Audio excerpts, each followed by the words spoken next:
क्या आपकी company provident fund यानी पीएफ जमा कर रही है?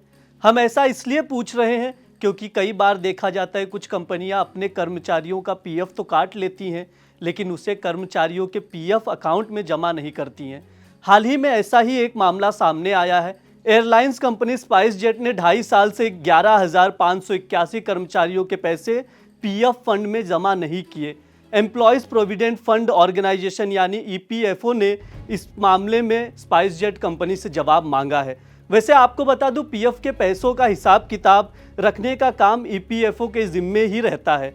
अब ऐसे में सवाल ये उठता है, क्या स्पाइस जेट के 11,581 कर्मचारियों के पैसे डूब गए? इसके लिए कौन जिम्मेदार है, ईपीएफओ या स्पाइस जेट कंपनी? अगर कोई कंपनी पीएफ के पैसे ना जमा करे तो कहाँ शिकायत करें और कैसे शिकायत करें, सब कुछ समझेंगे। नमस्ते, मेरा नाम ब्रिज द्विवेदी है, आप देख रहे हैं दैनिक जागरण। सबसे पहले पीएफ को आसान भाषा में समझ लेते हैं। आम बोलचाल की भाषा में एम्प्लॉयज़ प्रोविडेंट फंड यानी ईपीएफ को पीएफ कहा जाता है। एम्प्लॉय अगर किसी कंपनी या संस्थान में जॉब करता है जहां एम्प्लॉयज़ की संख्या 20 से अधिक हो, उस कंपनी में हर महीने एम्प्लॉय की सैलरी से 12% पीएफ कटता है और इसके साथ ही 12% उस एम्प्लॉय की कंपनी या संस्था द्वारा जमा किया जाता है। सरकार के पास कुल 24% जमा होता है। हर साल पीएफ अमाउंट में जमा रकम पर दी जाने वाली ब्याज दर सरकार तय करती है। फिलहाल पीएफ पर सालाना 8.25 की दर से ब्याज मिल रहा है। संगठित क्षेत्र में काम करने वाली किसी भी कंपनी को अपने कर्मचारियों से काटे गए पीएफ के पैसे हर महीने ईपीएफओ के पास जमा कराना अनिवार्य होता है, लेकिन स्पाइस जेट कंपनी ने ऐसा नहीं किया, पीएफ के पैसे जमा नहीं कराए। इस मामले को समझने के लिए दैनिक जागरण ने चार्टर्ड अकाउंटेंट मुकेश जैन से बात की। हमने उनसे पूछा, स्पाइस जेट के कर्मचारियों का पीएफ जमा नहीं हुआ, इसके लिए जिम्मेदार कौन है, ईपीएफओ या स्पाइस जेट कंपनी? सुनिए उन्होंने क्या कहा।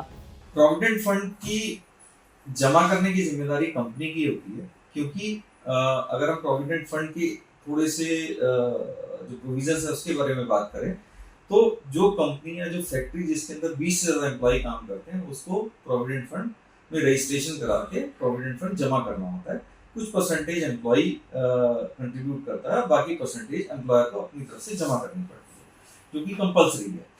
तो ये सारी जिम्मेदारी कंपनी की है, बट इसको रेगुलेट करने की जिम्मेदारी ईपीएफओ की है, जो ऑर्गेनाइजेशन जो गवर्नमेंट की है, जो इसको रेगुलेट करती है।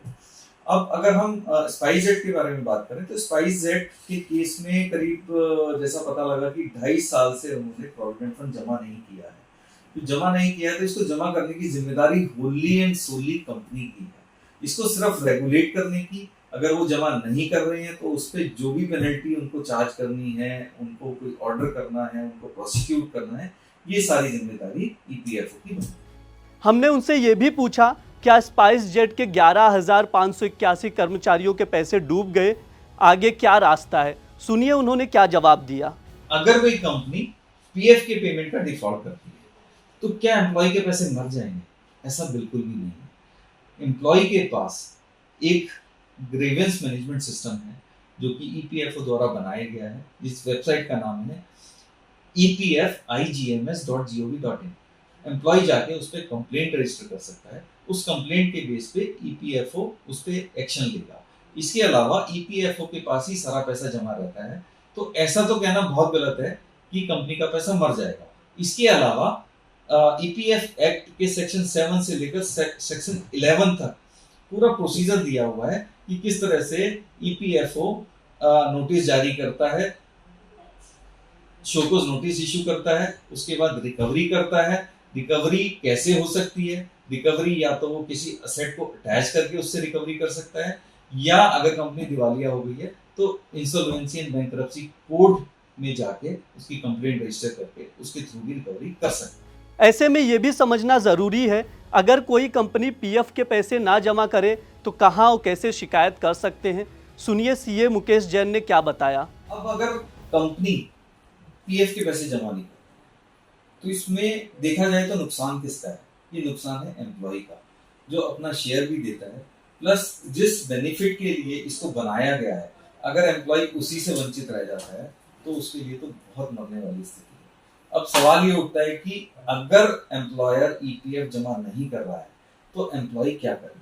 तो एम्प्लॉय के पास ऑप्शन है, वो ईपीएफओ की एक ग्रीवेंस मैनेजमेंट सिस्टम बनाया हुआ है जिसकी वेबसाइट का नाम है epfigms.gov.in।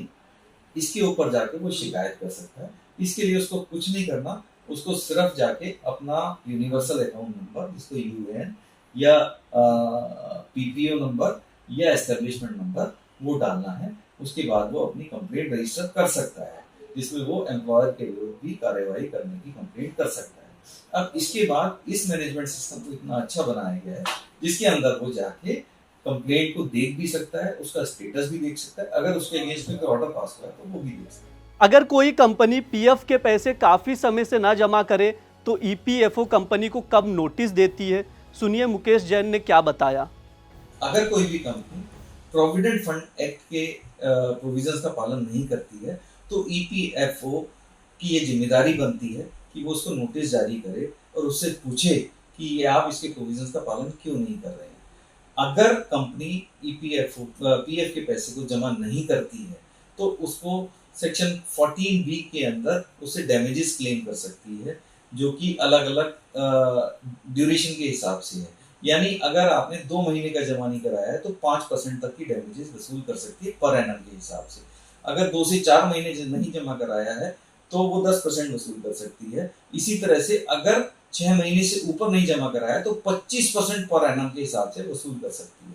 और इसके साथ साथ सेक्शन 7Q के अंदर वो उससे 12% सिंपल इंटरेस्ट पर एनम के हिसाब से इंटरेस्ट भी वसूल कर सकती है। अगर हम स्पाइस जेट के केस में देखें तो उसके ऊपर करीब 2.5 साल का बकाया है। 2.5 साल का बकाया है, इसका मतलब डैमेजेस करीब 62.5% के आसपास की बनती है, प्लस जो इंटरेस्ट बनता है वो करीब 30% के आसपास बनता है।